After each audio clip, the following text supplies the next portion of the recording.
Do you have proof? Then you prove it, idiot. The new strategy of power, playing the victim while governing in total opacity. We live in the age of institutional cynicism. Public officials, earning millions to serve the people, look straight into the camera with a martyr's tone and say, "If you have proof of corruption, present it."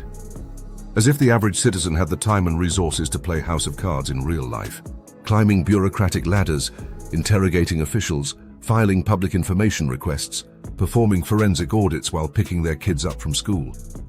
So today on 277 Broadcast, we're talking about that. How power no longer feels accountable for anything, and now demands you be the one to watch it, accuse it, and prove it. Because if you don't, then apparently everything's just fine. In any halfway decent legal system, there's a basic principle. The burden of proof lies with the accuser.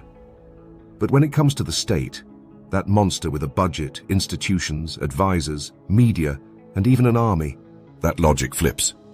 When the state makes decisions, it must justify them. When it passes laws, it must back them up. When it restricts rights, it must present evidence. If it doesn't, it's abuse of power. Period.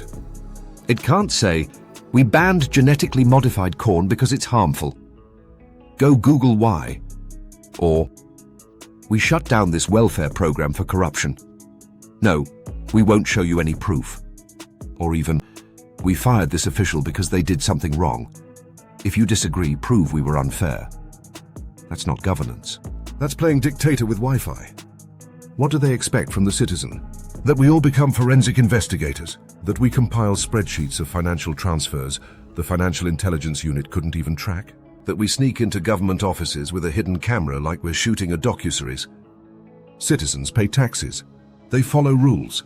They delegate power. In return, they expect the state to function. If exposing corruption requires becoming Batman, then the state isn't a state anymore. It's a very expensive joke with legal immunity. The phrase, "you prove it," sounds reasonable in a breakup. But coming from a public official, it's a smoke bomb. When a government asks you to prove its corruption, it's like a doctor saying, "I'm not running any tests, you prove you're sick." Or a cop saying, "I'm not investigating the crime. If you got mugged, go catch the guy yourself."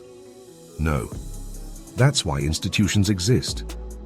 That's why there are budgets, audits, oversight bodies, transparency laws, all that bureaucracy they love to brag about. Democracy has its inherent flaws, and yet it remains our most effective means of organizing complex societies.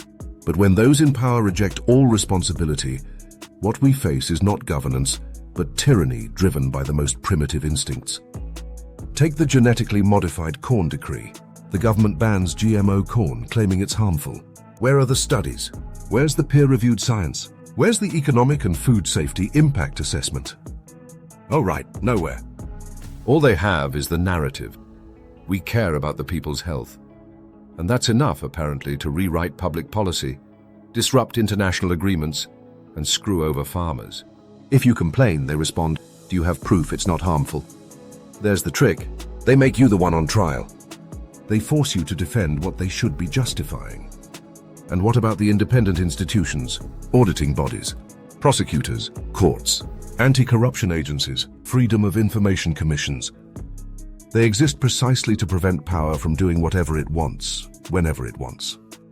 But when those institutions are weakened, shut down, absorbed, or mocked by the same power they're supposed to oversee, there's no referee left. Just a rigged game where they roll the dice, move the pieces, and rewrite the rules mid-turn. And they do it with a smile, with phrases that sound reasonable, but are poison dressed as logic. Do you have proof? Then show it. If you've got nothing to hide, you've got nothing to fear. There's no political persecution. We're just applying the law. The media lies, the people are with us. The people trust me, and that's all I need.